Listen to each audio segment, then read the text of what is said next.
예, 많은 분들께서 애써주고 계십니다. 이어서 또 주제 발표 이어지겠습니다. 주제는 탄소 중립 도시 실현을 위한 통합적 공간 계획 방안입니다. 국토연구원 도시정책 환경연구센터 윤은주 부연구위원님이 발표해 주시겠습니다. 네, 안녕하세요. 탄소 중립 도시 주제로 발표를 맡은 국토연구원 윤은주라고 합니다. 목차고요. 계속 반복적으로 나오고 있는데 이제 우선은 그 기온 상승폭을 1.5도 얘기를 계속하고 있습니다. 이거는 한마디로 기후 저지선으로도 표현이 되고 있는데요. 근데 이 기후 저지선을 지키기 위해서 필요한 것들을 봤더니 이제 2050까지 탄소 중립을 해야만 가능한 목표로 이제 2018년도에 제안이 됐습니다. 그러다 보니까 우리나라도 탄소 중립을 2020년도에 선언을 하고 그동안 굉장히 많은 일들을 해오긴 했습니다. 이제 조직을 만들고 법제도를 정비를 하고 이제 22년도, 23년도 이럴 때는 이제 제1차 국가 탄소중립 녹색성장 기본 계획을 발표를 했고요. 이제 광역 단위까지 기본 계획을 발표하고 있습니다. 그런데 지금까지 중앙정부 주도로 체계를 마련하는 데 집중이 됐다면 이제부터는 좀 지역 중심으로 이것을 어떻게 실현해 나가야 되는가 이거를 좀 고민하는 시기가 온 것 같습니다. 그 탄소중립기본법이 21년도에 새롭게 제정이 됐는데요. 여기에서도 지자체가 해야 되는 굉장히 많은 역할과 의무, 이제 지원 사항에 대해서 규정을 하고 있습니다. 한편으로는 이제 탄소 중립 그 전에는 이제 감축으로 녹색 성장으로 많이 표현이 됐는데요. 각각의 개별 분야에서 이제 감축 또는 탄소 중립에서 굉장히 많은 노력을 하고 있습니다. 근데 그 방향성을 보면 이제 공간 단위로의 확대 로 볼 수 있고요. 예를 들면은 이제 에너지 분야에서 예전에는 이제 어떻게 공급량을 늘릴 것인가 이거에 대해서 집중을 했다면 지금은 공간 단위에서 수요처와 어떻게 연결을 할 것인가 이런 고민을 하고 있고요. 그 건물 부분에서는 건물 자체에서의 어떤 감축 자체도 중요하지만 이제 건물도 뭐 제로 에너지 건축물이 되기 위해서는 결국엔 에너지 분야와 또 연계가 돼야 됩니다. 그리고 이제 뭐 전기차로 전환하는 문제도 예전엔 이제 전기차 전환을 얘기를 하면서 이제 단순하게 그거에 맞는 충전 인프라 보급을 그냥 얘기를 했다면 지금은 뭔가 이제 전기차 사용자의 불편함을 해소하기 위해서는 공간 단위에서 다르게 발생하는 충전 수요에 대한 고민이 또 필요합니다. 그래서 이런 것들을 종합을 했을 때 결국에는 지금은 이제 개별 분야에서 개별 시설에서 했던 정책과 어떤 방향성들이 이제 공간 단위로 확대가 되고 그 상호 간의 연계, 통합적 접근성이 강조가 되고 있는 것 같습니다. 그래서 지금까지 말씀을 드린 게 탄소 중립의 목표라는 부분, 그 지역 주도, 그리고 공간 단위와 통합적 접근법 이런 것들을 아우를 수 있는 키워드가 탄소 중립 도시 로 보고 있고요. 이렇게 탄소 중립 도시를 이제 계획하고 이행할 때 지금 우리한테 어떤 것들이 필요한 것인가 이런 것들을 이제 정리를 했을 때 탄소 중립 도시가 사실 유럽에서도 굉장히 많이 얘기를 하고 있고 우리나라에서도 얘기를 하고 있지만 한국이 탄소 중립 도시를 어떻게 가지고 나가야 될 것인가 그렇게 이제 개념과 방향성이 아직 설정이 잘 정리가 되어 있지 않은 것 같고요. 그리고 이제 탄소 중립 도시를 계획하는 데 필요한 적절한 기초 자료가 제공하고 있는가? 근데 그렇지 않은 것 같습니다. 그리고 그 계획을 어떻게 해 갈 것인가에 대한 방법론과 절차도 명확하지 않고 그리고 계획이 됐다고 하더라도 이것을 어떻게 확산해 갈 것인가 이거에 대한 것도 아직 불명확합니다. 그래서 이제 제가 지금 소속돼 있는 연구기관이 국토연구원인데요. 이제 국토연구원에서는 이제 3년짜리 연구 과제를 발굴을 해서 이러한 이슈들을 하나씩 단계적으로 좀 해소를 해 나가고 있고 지금 3년 중에 2년 차를 지금 진행을 하고 있습니다. 그래서 이 네 가지 이슈에 대해서 다 말씀드리지는 않고요. 이제 개념 정립과 기초 자료, 그 계획 모형에 대한 부분만 간략하게 좀 오늘 소개를 드리고자 합니다. 그래서 이제 연구 목적도 그거에 맞춰서 지금 설정이 되어 있습니다. 네, 먼저 개념에 대한 부분인데요. 우리나라의 탄소 중립 도시이다 보니까 타이틀을 한국형 탄소 중립 도시로 잡았습니다. 그랬을 때 먼저 이제 탄소 중립 도시가 무엇인가를 보고 그랬을 때 이제 한국형에 대한 말씀을 먼저 그 다음으로 드리려고 하는데요. 이제 탄소 중립 도시 자체의 개념은 굉장히 이제 국내외에서 많이 거론이 됐습니다. 네, 돌이켜 보면 그 동안에 굉장히 많은 친환경 도시 개념들, 뭐 에코시티라든지 뭐 생태도시, 정원도시 이런 도시들도 다 동일하게 온실가스 감축을 얘기를 하고 있었습니다. 그렇다면 탄소 중립 도시는 무엇이 다른가 했을 때 그 동안에 계속적으로 얘기됐던 굉장히 많은 전략과 수단들이 굉장히 집약적으로 통합적으로 구현되는 도시. 왜냐하면 탄소 중립이란 목표 자체가 저탄소하고 다르게 굉장히 어렵고 구체적인 목표이기 때문에 이러한 이제 그 개념적 차이가 발생을 하고 있고요. 그 탄소 중립 도시 자체도 탄소 중립과 도시의 결합어에 해당이 됩니다. 그래서 탄소 중립이라는 목표는 저탄소보다 굉장히 이제 그 구체적인 수치까지 명시했다는데 의미가 있고요. 그리고 이제 도시라는 점에서 이게 그냥 새롭게 만드는 게 아니고 기존의 사람들이 살고 있는 공간을 탄소 중립형으로 바꾸는 것이기 때문에 조금 더 세밀하고 구체적이고 그 사람들을 생각하는 그런 세밀한 어떤 공간적으로 구체화된 계획들이 요구가 됩니다. 그 다음은 이제 한국형인데요. 그동안 이제 한국형이 붙어있던 도시들이 굉장히 많았습니다. 근데 그런 이제 연구들에서 공통점은 그 해당 그 주제어에서 가지는 우리만의 강점과 약점이 무엇인지를 발굴해서 거기서 우리만의 개성을 찾는 그런 접근법들이 굉장히 많았습니다. 근데 이제 탄소 중립 도시 관점에서도 우리나라가 분명히 국외 다른 나라들과는 이제 차별화되는 강점과 약점이 또 있고요. 그리고 우리나라 내에서도 지자체별로 갖고 있는 강점과 약점이 다릅니다. 그래서 그 의미를 다시 한번 생각을 해보자면 탄소 중립이라는 같은 목표를 설정을 하더라도 강점과 약점이 다르기 때문에 그 탄소 중립에 도달하는 감축 경로는 다르게 구성이 될 수밖에 없습니다. 근데 이게 꼭 어려운 경로라는 것만 있는 건 아니고 그 과정에서 새로운 밸류 체인이 만들어질 수도 있고 신성장 동력이 만들어질 수도 있습니다. 그래서 이제 내부적으로는 탄소 중립 목표 달성이 굉장히 중요한 이슈지만 이거를 통해서 결국에는 국외의 다른 도시들과도 경쟁할 수 있는 경쟁력을 갖춘 도시가 될 수 있다. 그래서 저희가 이제 연구 차원에서는 그 전 국민과 이제 뭐 지역 담당자들 그리고 전문가들 대상으로 설문조사도 실시를 해봤습니다. 각각의 이제 탄소 중립을 추진하는 데 있어서 내가 살고 있는 지역에서의 강점과 약점은 무엇입니까? 물어봤을 때 지자체별로 큰 경향성이 비슷하면서도 조금 다르게 나오기도 합니다.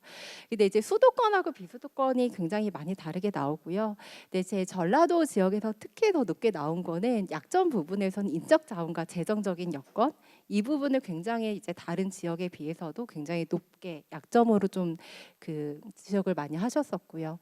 그 이제 강점으로는 그 혁신의 경험에서 강점이 다른 지역보다 좀 높게 나왔습니다. 이제 혁신에 대해서는 좀 약간 수용력 있고 우리 지자체가 지역이 그래도 할 수 있는 그런 여건이 된다 이렇게 이제 응답을 많이 하셨고요. 그 이제 오른편으로 보시면 이제 우리나라가 어떤 한국형 탄소 중립 도시를 지향할 때 어떤 것을 지향해야 합니까? 이제 물어봤을 때는 지역 맞춤형에 대한 응답률이 굉장히 높았습니다. 지역 맞춤형 그리고 그 외에 이제 스마트라든지 환경 친화성 이런 것들을 언급을 많이 했고요. 그 탄소 중립 도시를 참여하는 이유를 물어봤을 때는 당연히 감축에 대한 게 가장 첫 번째로 나왔지만 그 다음으로 비슷하게 높게 나온 게 감축을 통한 지속 가능성의 확보. 그러니까 감축 자체보다 더 큰 가치를 중장기적인 가치를 좀 지향한다는 특성이 있었습니다. 그래서 이제 앞서 말씀드렸던 탄소 중립 도시와 이제 한국형을 좀 종합을 했을 때 개념적으로 이제 정립을 했고요. 근데 이제 이것들을 이제 말로 이제 정리하기보다는 기존에 많이 언급됐던 것과 이 한국형 탄소 중립 도시와의 어떤 차이점을 밑에 이제 4가지로 좀 종합을 하자면 기존에는 그냥 감축 자체에 되게 중점을 많이 뒀습니다.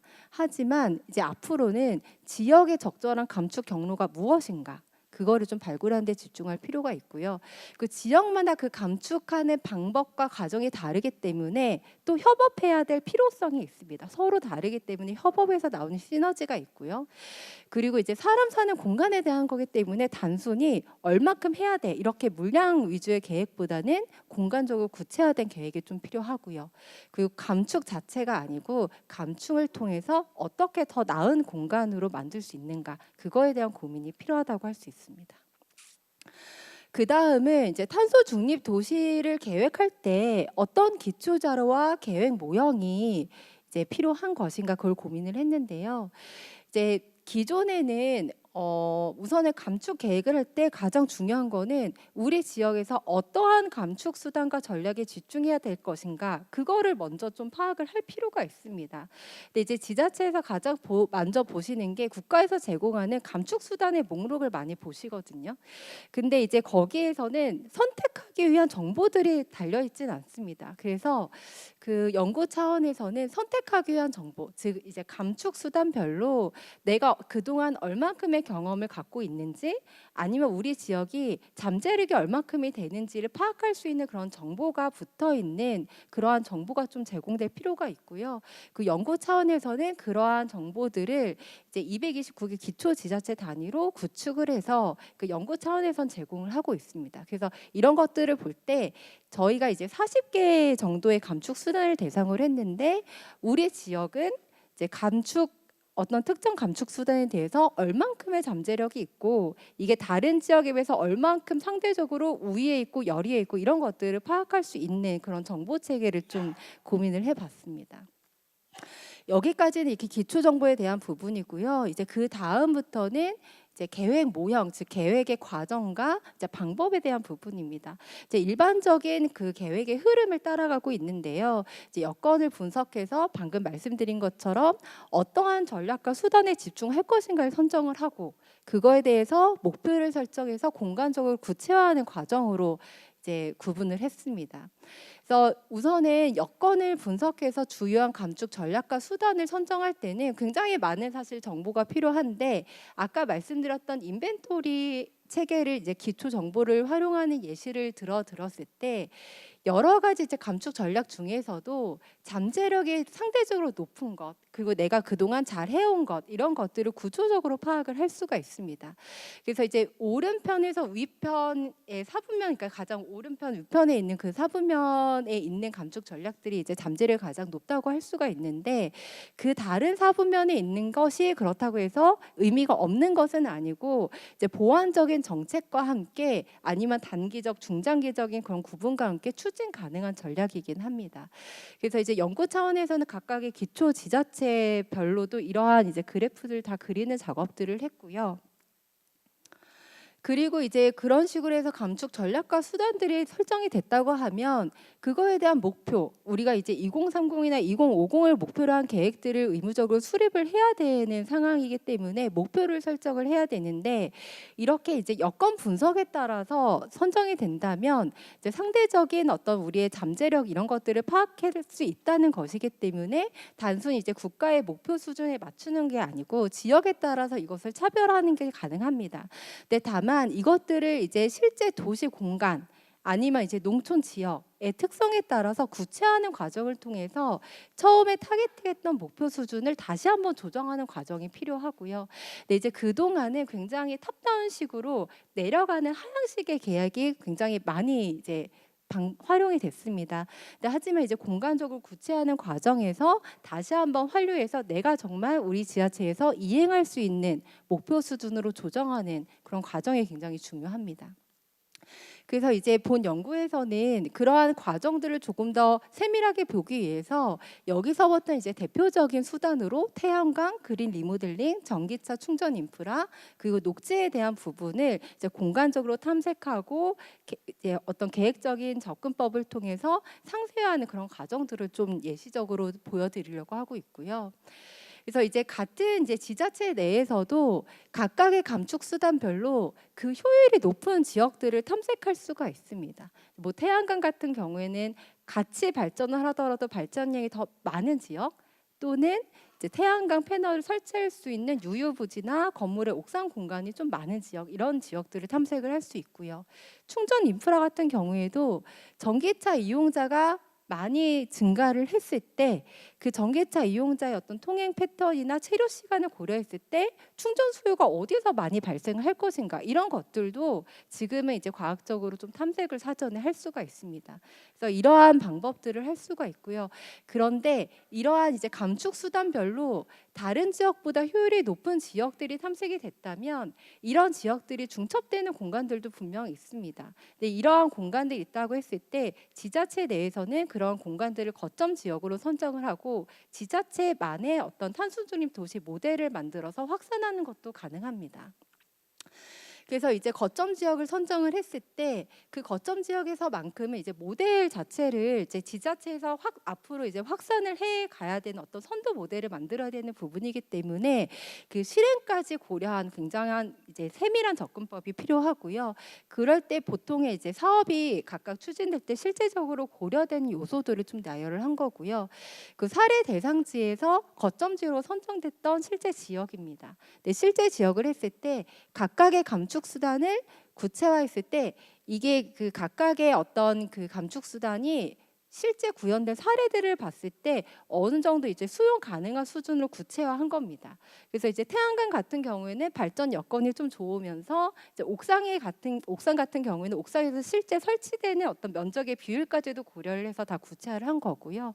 그린 리모델링도 뭐 기존의 이제 도시 재생 사업 이런 데서 다루어지는 어떤 대상의 조건들 까지 고려를 해서 좀 선별을 했고요. 충전 인프라 같은 경우에도 2030의 국가 목표 수준으로 전기차가 확산이 됐을 때 각각의 공간 단위로 얼만큼의 충전 기수가 이제 보급돼야 되는가, 이런 것들도 다 세밀하게 분석을 한 결과입니다. 근데 이제 그거에 따른 결과치를 보면 이것들이 이제 각각의 이제 블록 단위로 좀 분석을 해 보면 이게 태양광도 있고 건물과 수송에 대한 부분도 있기 때문에 에너지 자립률도 계산을 해 볼 수가 있었습니다. 보면 이제 전체 지역, 그러니까 다른 지역보다 조금 더 우수한 거점 지역에 해당이 되는데 그럼에도 불구하고 평균적으로 자립률은 48% 정도였고요. 하지만 이제 각각의 블록 단위로는 자립률이 이제 100%를 훨씬 초과하는 그런 지역들도 발생을 합니다. 그리고 이제 통합적 접근법에 대해서 필요성을 이제 확인할 수 있는 게 이제 오른편의 그래프인데요. 이게 이제 거점 지역에도 불구하고 이제 건물 부분에서 그린 리모델링과 이제 전기화 전략을 했을 때 7% 정도밖에 감축이 되지 않습니다. 근데 이제 건물 부분의 전략으로는 이 정도만 될 수 있는데 여기에 태양광을 통해서 재생에너지를 공급하는 것까지 붙이게 되면 48%로 올라갑니다. 근데 48%로 올라가는데 그럼에도 전력과 가스 사용으로 인한 배출량은 남게 되는데요. 여기서 이제 고민해야 되는 거는 여기서 그치지 않고 탄소 중립을 넘어가기 위해서는 외부에서 재생에너지를 어떻게 끌어올 것인가, 또는 이게 가스를 퇴출하기 위해서는 결국엔 지역 난방이나 이러한 이제 그리드 문제가 나오거든요. 그래서 이런 것들에 대한 고민이 없이는 탄소 중립은 굉장히 어렵다는 걸 또 확인을 할 수가 있습니다. 그리고 이제 실제로 할 때는 공간 유형별 특성도 고려를 할 필요가 있고요. 그래서 지금까지 말씀드렸던 그 계획 모형에 대해서 이런 것들이 결국에는 우리가 하고 있는 계획에 내재화되기 위해서 어떠한 법제도 개선 방향이 필요한가를 좀 정리를 해봤는데요. 우선은 기본 방향 1이 근거 기반의 계획 수립 부분입니다. 그래서 이제 탄소 중립이라는 게 굉장히 어려운 목표이기 때문에 그냥 계획을 하는 기존의 방법으로는 이것을 달성하기가 굉장히 어렵습니다. 이제 근거와 따로 노는 계획이 될 가능성이 굉장히 높고요. 근데 이제 지자체에서 굉장히 까다로운 분석 방법을 기반으로 해서 계획을 수립할 수는 없기 때문에 이것을 이제 의무화하면서도 국가에서 적정한 정보와 계획 도구를 좀 제공하는 접근법이 필요하고요. 그리고 이제 기본 방향 두 번째인데요. 이게 각각의 계획에서 탄소 중립 요소를 반영하는 방향으로 굉장히 개정이 그동안 많이 됐습니다. 그리고 새로운 계획도 많이 나왔기 때문에 근데 그러다 보니까 계획 간의 정합성이 맞지 않거나 아니면 중복되는 문제들이 많습니다. 그래서 이런 것들을 어떻게 정합성을 확보하고 연동시킬 거냐에 대한 문제가 또 있고요. 그리고 이게 기존에 이제 탄소 중립이라는 게 굉장히 어려운 목표라서 하나의 신규 사업으로 해결할 수 있는 건 아니고요. 기존에 굉장히 많은 도시 사업들이 어떻게 탄소 중립형으로 패키지돼서 추진돼야 되는가 이런 거에 대한 고민도 필요합니다.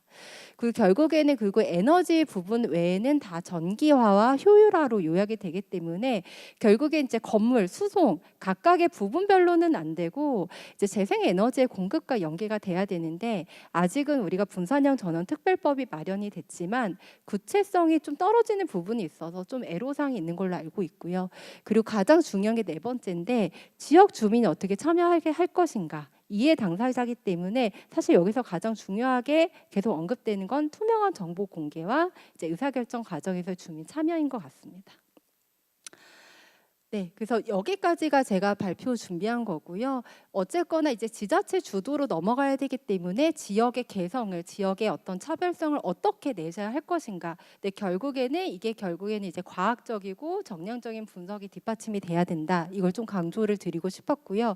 향후 연구로는 앞에 부분하고도 좀 겹치는 부분이 있는데 어쨌거나 이제 감축 말고도 기후변화 영향은 발생을 하기 때문에 적응도 해야 됩니다. 근데 결국에는 같은 공간이기 때문에 하나의 의사결정을 할 때 감축과 적응을 모두 통합하는 그런 고민들이 앞으로는 좀 필요할 것 같습니다. 네, 이상입니다.